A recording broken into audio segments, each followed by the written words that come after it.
I'm sitting today in this low-lit room because I'm thinking of Aretha Franklin's song, Spirit in the Dark. In these days after Pentecost, I have been enjoying, along with several other members of our parish, Jack Levison's book, 40 Days with the Holy Spirit, which is this wonderful, diverse look at all the ways the Spirit works around us and through us. And together with this week's gospel reading, where Jesus assures his disciples that the Spirit will speak through them, it seemed like a good week to heed Aretha's advice to move with the Spirit. Now, the song, Spirit in the Dark, was a minor pop hit in 1970, but in terms of how it sounds, it's a straight-up gospel song.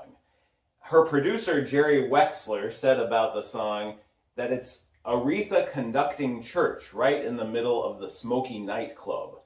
And one thing I love about the song is how Aretha never actually says exactly what sort of spirit she's singing about. Her spirit is this animating force that makes you move and groove and dance, but the song is ambivalent enough that it could be a metaphor for all sorts of things, from worshiping to protesting.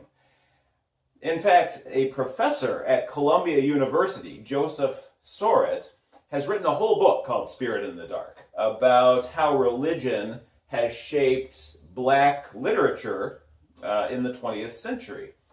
And he named it after this song precisely because, he writes, Aretha's notion of the Spirit knows no boundaries. And he goes on, it implies an excess of spiritual powers that traverse popular oppositions like sacred versus secular, and which confound the distinction between the church and the world.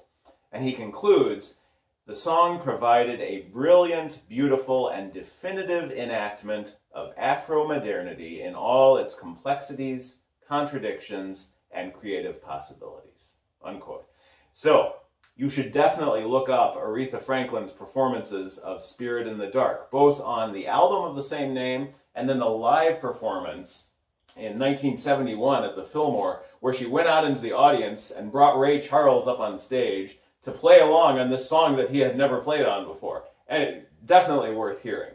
I will not do them justice, but if you're longing to hear the St. James the Less organ again, I decided to give the song a whirl this past week. So please enjoy Aretha Franklin's Spirit in the Dark.